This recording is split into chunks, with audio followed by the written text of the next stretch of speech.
Hello guys, so this is the question number 5 for the engineering thermodynamics question that appeared in civil services mains examination in the year 2010, and it is for 20 marks. So it says that 0 0.5 meter cube of a gas at 10 kPa and 130 degrees Celsius expands adiabatically to 1 kPa. It is then isothermally compressed to its original volume. CP is given, CV is given, and it is asking that represent these processes on PV diagram. Find the final temperature and pressure of the gas. And second question is it is asking for compression work to be minimum. What should be the process of compression? Is it used in the practice? So first thing we have to do for solving any question is to make the diagram, PV diagram. So let us make the PV diagram first here. So y-axis P, z-axis x-axis V. Two pressures are given 10 kPa and 1 kPa.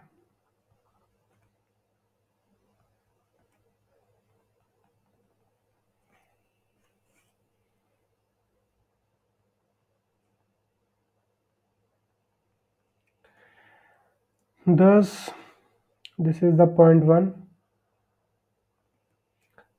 this is point 2,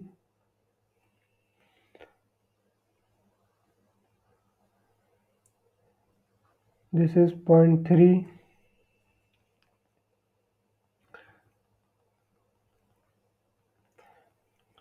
this is V2, and this is V1.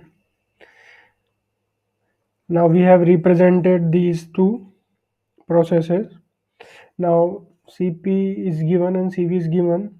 So let us find the gamma, that is Cp over Cv, which comes out to be 1.005 divided by 0.718, that is similar to 1.4, and for process 1 to 2 it is adiabatic expansion, and it is reversible process. So for a adiabatic expansion we know that P1 T1 to the power gamma upon 1 minus gamma is equals to constant. Hence from this we can get T2 is equals to T1 multiplied by P1 divided by P2 to the power gamma minus 1 upon gamma. Hence T2 is equals to T1 into 1 upon 10 to the power 0.28. So remember, we use power 0.28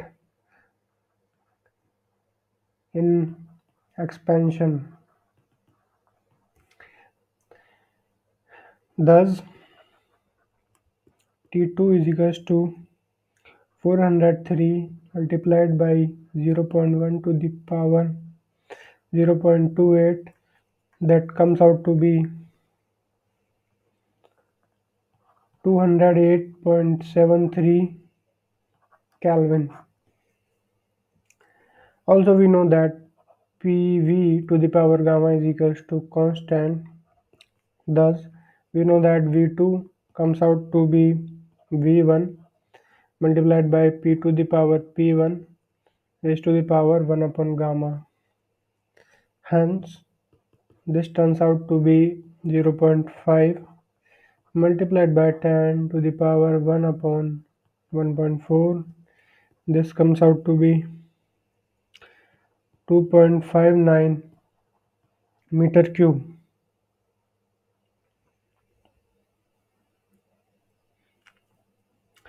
Now for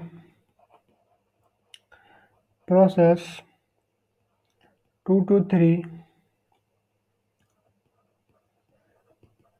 isothermal compression.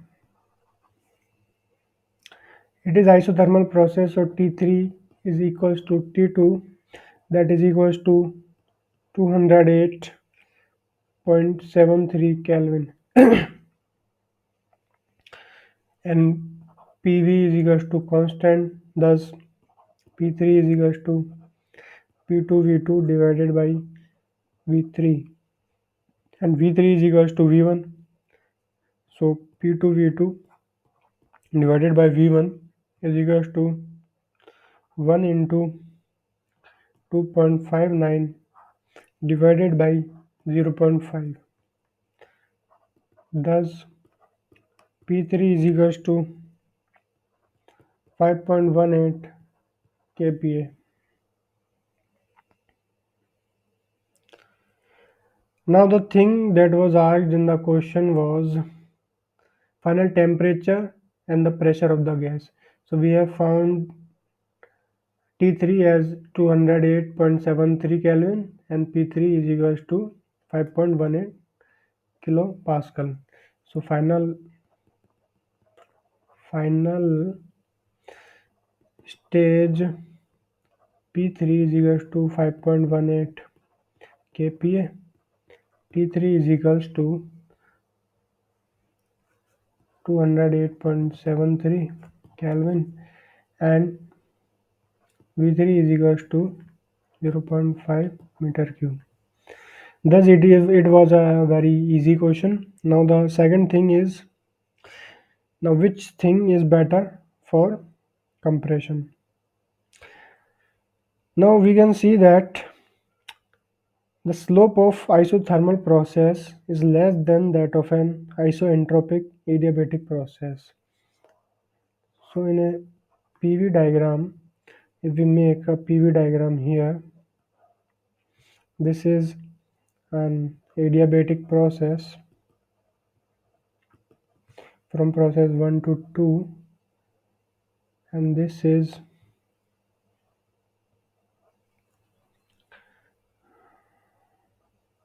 from 2 to 3. We can see that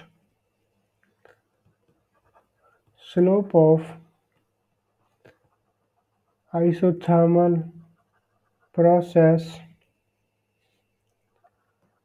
is less than that of an isoentropic process. Hence, the area under the curve, which is equal to the work done, is minimum in the case of an isothermal process. So, work done is minimum under isothermal process. So hence, in practice for compression that is involving high compression ratios, adiabatic process with intercooling is employed. This method closely approaches an isothermal process. Hence, this question is solved. Thanks for watching. See you next.